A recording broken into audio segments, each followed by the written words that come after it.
Bom dia, irmãos, paz e bem. Louvado seja nosso Senhor Jesus Cristo, para sempre seja louvado. Iniciemos mais um dia na presença do Senhor. Invoquemos seu santo nome desde o amanhecer. Que o nosso dia seja um eterno louvor ao Senhor. Glórias e louvores a ti, Senhor. A ti toda honra, glória e louvor. Iniciemos em nome do Pai, do Filho e do Espírito Santo. Amém. Hoje, 23 de julho, a nossa igreja celebra Santa Brígida. Interessante, meus irmãos, que esse mês de julho é rico na nossa igreja. Todos os dias celebramos um santo, cada história de vida com a qual uma delas podemos nos identificar. São exemplos de conversão, mudança radical de vida e santidade. Brígida, ou Brigitte, nasceu princesa em 1303, no castelo de Finstad, na Suécia. Descendente de uma casa real que forneceu à igreja muitos santos e que se dedicava a construir mosteiros, igrejas e hospitais com a própria fortuna. Além de manter muitas obras de caridade para a população pobre, Brígida, desde a infância, tinha o dom das revelações divinas. Seus escritos são ainda hoje fonte de consulta para historiadores, teólogos e fiéis cristãos. Casou-se aos 18 anos com um nobre homem, cristão e muito piedoso. Tiveram 8 filhos, dentre eles uma filha, venerada como Santa Catarina da Suécia. Criava seus filhos sempre no caminho para a santificação em Cristo. Frequentava cortes luxuosas, mas não se deixou corromper neste ambiente de riquezas frívolas. Ao contrário, manteve-se fiel aos ensinamentos cristãos, perseverando seu espírito na dignidade e na caridade da fé. Após a morte de um dos seus filhos, o casal passou por uma peregrinação ao Santuário de Compostela, na Espanha. Seu esposo ficou gravemente enfermo e Brígida teve uma revelação de São Dionísio de que ele não morreria. Após esse episódio, seu esposo ingressou no mosteiro de Alvastra, onde já tinha um de seus filhos, e lá permaneceu até a sua morte em 1344. Então Brígida retirou-se definitivamente. Fundou um mosteiro duplo de homens e mulheres, dando origem à Ordem do Santo Salvador, sob as regras de Santo Agostinho, e passou a viver ali. Depois da aprovação canônica, transferiu-se para Roma. Construiu e instaurou 78 mosteiros por toda a Europa. Morreu em 23 de julho de 1373. Sua ordem passou a ser dirigida então por sua filha, Catarina da Suécia, também santa.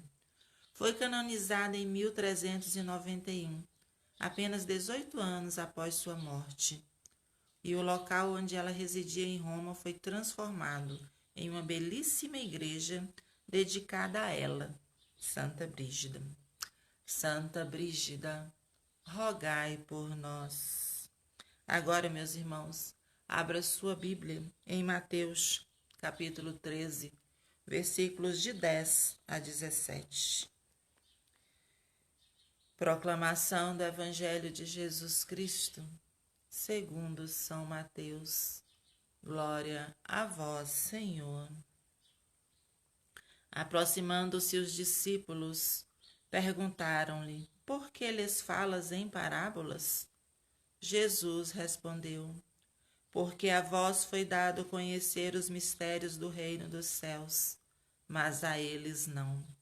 Pois aquele que tem lhe será dado e lhe será dado em abundância, mas ao que não tem, mesmo o que tem lhe será tirado. É por isso que lhes falo em parábolas, porque veem sem ver e ouvem sem ouvir nem entender.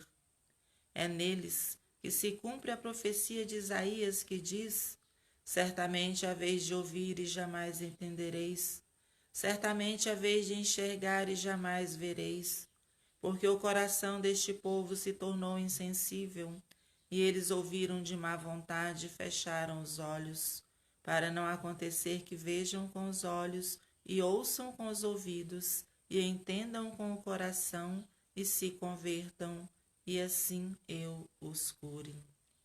Mas felizes os vossos olhos porque veem, e os vossos ouvidos porque ouvem. Em verdade vos digo que muitos profetas e justos desejaram ver o que vedes e não viram, e ouvir o que ouvis e não ouviram. Palavra da salvação. Glória a vós, Senhor. Meus irmãos, por meio das parábolas, podemos nos aproximar do que Jesus sentia e pensava sobre o reino de Deus que vinha a anunciar. O tema das parábolas é o reino de Deus. Em Jesus já se realiza este reinado. Jesus fala em parábolas porque não a todos eram dado conhecer os mistérios do reino. O grande segredo do reinado de Deus é que ele se dá a conhecer somente àqueles que acolhem Jesus como Messias desejado e esperado. Aos apóstolos era dado entender o significado das parábolas, porque eles aceitaram Jesus como Messias esperado. E Jesus os confortam, assegurando que ao aceitarem a sua palavra, já entraram no processo de compreensão dos mistérios do reinado de Deus.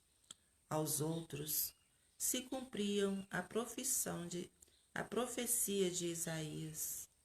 Veem sem ver e ouvem sem ouvir, nem entender.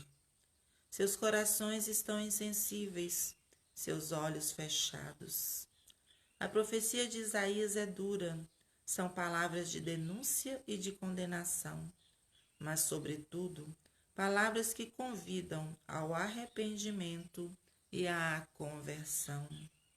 Meus irmãos, temos que abrir os nossos olhos, os nossos corações, manter os nossos olhos fixos em Jesus, para que olhando possamos ver, ouvindo entender. Abrir os nossos olhos para ver, nossos ouvidos para ouvir e entender o que o Senhor quer nos dizer.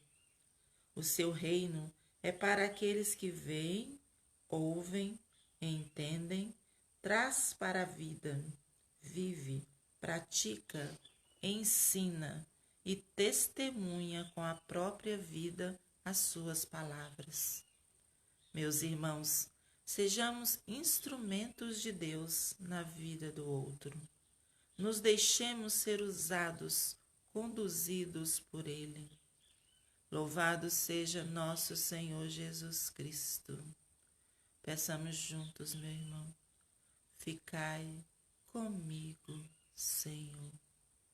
Que o Senhor esteja sempre contigo, durante todo o seu dia, a cada momento. Um santo e abençoado dia para você, meu irmão. Às 15 horas nos encontramos para rezarmos juntos o terço da misericórdia. Amém.